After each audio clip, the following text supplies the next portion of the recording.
Principal, Madam Pinky Gupta ji, respected Bench Sahiba, Vice Principal, sarpanch का मैंने honourable sarpanch साहब पहले vice principal, senior most lecture, staff members, other my colleagues, parents and students. Good morning to all of you. Good morning, sir. जैसे कि Mushtaq sir ने आपको बखूबी तरीके से स्कूल के बारे में आपको आगाह किया, पेरेंट्स साहब ये जितने भी लोग आए हुए पेरेंट्स, प्रोमिनेंट हमारे सरपंच, पंच, स्टूडेंट्स के ब्रदर सिस्टर भी मैं भी आए हूँ, तो आपको हमारे स्कूल की कारकर्दगी के बारे में तो पता ही चालू हो गया। मैं ज़्यादा टाइम ना लेते हुए आपको गांधी फिलासफी, मुझे प्रिंसिपल साहिबा ने कहा कि उस पर थोड़ा सा आप रोशनी डालें। गांधी फिलासफी की अगर हम देखें तो इसकी किताबें पढ़ने में हमें साल भी लग सकते हैं, इतनी इनकी फिलासफी है। यह आप लोग मुझसे ज़्यादा जानते होंगे, मेरे स्टाफ मेंबर मुझसे ज़्यादा जानते होंगे कि गांधी की फिलासफी के बारे में और गांधी क्या है। सिंपली मैं आपको बताऊं कि गांधी जी एक पोरबंदर गांव में पैदा हुए 2 अक्टूबर 1869 को, यानी 1869 को। वो एक पोरबंदर गांव में पैदा हुए। वो इंटेलेक्चुअल थे। उन्होंने अपनी पढ़ाई शुरू करते करते करते वो फिर साउथ अफ्रीका गए बैरिस्टर के लिए, लॉ के लिए। शायद उनमें ये जज्बा ना था पॉलिटिकल लीडरशिप में आने का, बट जब वो वहाँ पे गए साउथ अफ्रीका में, तो उन्होंने वहाँ पे देखा है कि वहाँ पे हमारे इंडियंस थे, उनके साथ सुतूली माँ का सलूक किया जा रहा था, उनको इन्फीरियर समझा जाता था और अपने लोगों को वो सुपीरियर समझते थे।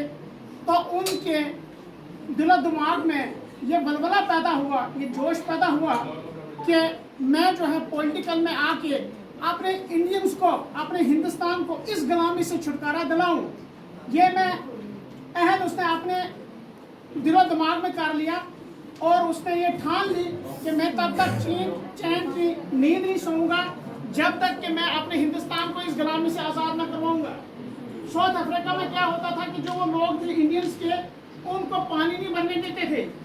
अगर वो इंडियन सामने से गुजरता था तो उसको बैन था उसकी कि आप आगे से क्यों गुजरे हो, पीछे से गुजरो। यानी बहुत बुरी तरीके से उनके साथ सलूक किया जाता था वहाँ पे।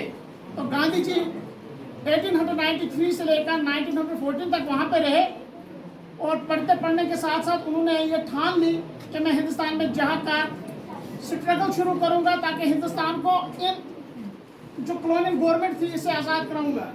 तो आते ही गांधी जी ने, देखो बच्चों, सब लोग गांधी नहीं बन सकते हैं, हम सब जो है गांधी नहीं बन सकते हैं। गांधी एक ऐसा शख्स था मेरे ख्याल से कि वो इस हिंदुस्तान में एक मिसाली शख्स पैदा हुआ।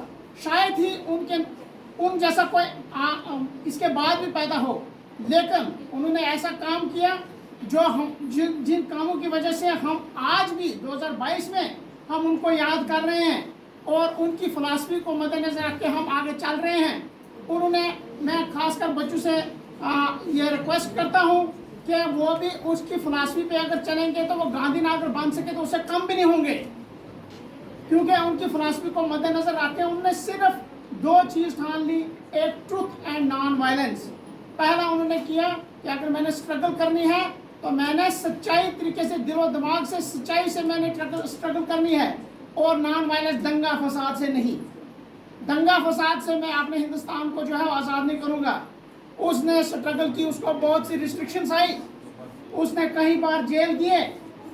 पिछले दिनों में यहाँ पे डांडी मार्च का भी एक प्रोग्राम हुआ था, कुछ बच्चे जो थे उसमें उन्होंने पार्टिसिपेट किया, मुझे बड़ा अच्छा लगा।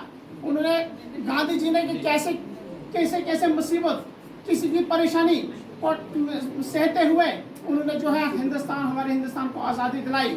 मेरा मेन मुद्दा ये है आप लोगों का कहना कि गांधी जी की फिलासफी जो है सिर्फ 2 चीज़ों पे रही और गांधी जी की सेंटर जो पिलर था, वो जो सेंटर था वो सत्याग्रह था और 6 प्रिंसिपल्स गांधी जी ने जो अपनाए, जिसमें नॉन वायलेंस, फेथ, सिंपलिसिटी, ब्रह्मचर्य वगैरह, वो अपना के हिंदुस्तान को जो है उनने आज़ादी दिलाई अंग्रेज़ों से।